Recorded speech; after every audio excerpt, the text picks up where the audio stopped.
है ना मैं हाय गाइस, आज है जुम्मा था तो मैंने ना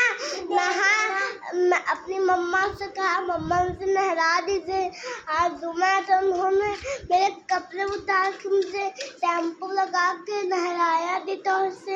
उसके बाद मैं नए नए कपड़े पहन कर जो है अपने भाई को साइकिल पर घुमा रही और अपनी गुड़िया को मेरी मम्मा ने मेरे बर्थडे पे ऑनलाइन मंगवाई थी और जो है मेरे नाम पापा मेरे लिए साइकिल लाए हैं।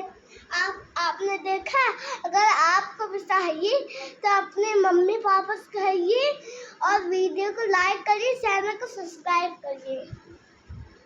हाँ बाबू जूता पहना, मम्मा शैम्पू लगाए थे तो नहीं आई और अब मम्मा डोले पे बैठी बाबू पे ओने मारे डोले पे बैठा बाबू था